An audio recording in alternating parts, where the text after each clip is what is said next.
Magandang hapon sa inyong lahat. Narito po kami upang ipresenta ang aming napiling pamagat ng pananaliksik para sa ikalawang semestre. Ang aming napiling pamagat ay social media bilang daan sa pagbubunyag ng korupsyon, epekto sa kamalayan ng publiko. Pinili namin ito dahil naniniwala kaming malaki ang papel ng social media sa pagpapalaganap ng impormasyon tungkol sa katiwalian.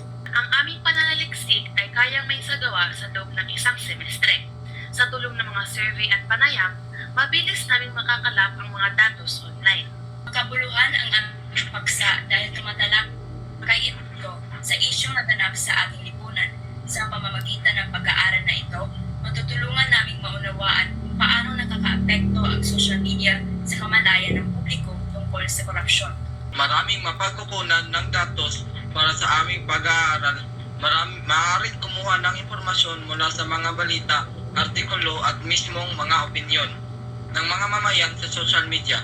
Hindi ito nangangailangan ng malaking gastusin.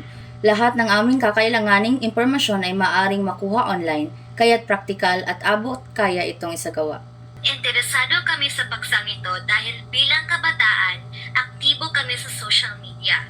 Nais naming malaman kung paano ito nagiging instrumento ng katotohanan at pagbabago sa lipunan. Ang aming pag-aaral ay nakatuon lamang sa mga mag-aaral at mamayang aktibong gumagamit ng social media sa Pilipinas. Hindi na namin isasama ang mga walang access sa internet upang mapanatiling malinaw ang saklaw ng aming pananaliksik.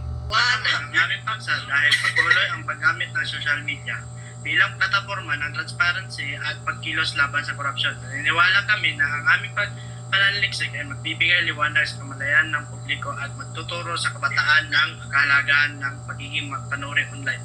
Maraming salamat po.